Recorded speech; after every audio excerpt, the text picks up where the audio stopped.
I've spent a fair amount of time over the past several years focused on preamps for recording drums. And as you probably know, if you are miking up a full kit, you need a bunch of them. I've ended up with an arrangement that I'm really happy with, and I wanted to show it to you. The heart of the rig is 2 units of the Daking Mic Pre 4, as well as 2 units of the Sebitron VMP 4000E. Our meat and potato mics are going into the 2 Dakings. Generally the close mics on the drums. Kick in, kick out, sub kick, hi-hat, snare top, snare bottom, rack tom, and floor tom.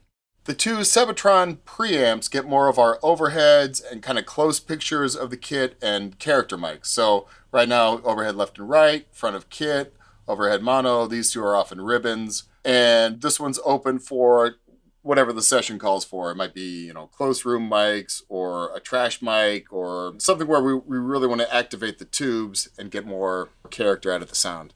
The Sebitron has a lot of different options in terms of how hot you want to run it to engage the tubes, as well as some EQ options.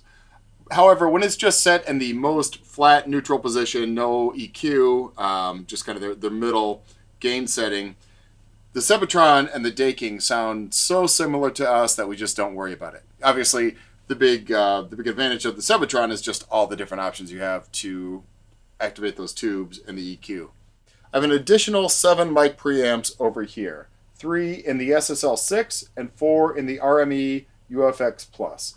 The 2 main inputs of the SSL are getting our room mics, and we have the compressor engaged and a little bit of EQ. It just does a great job of bringing out what my room sounds like. The 3rd mic here is the kit center or kit crush mic, and absolutely we have the LMC engaged. That's the famous SSL compressor that's the sound of, all those big Phil Collins hits for one thing. This thing's great.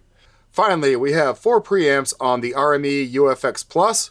These things always sound great. These are just really nice preamps. We use them a lot for things like mics out in the hall to get a really distant sound, or they're just kind of there for whenever we need some extra preamps.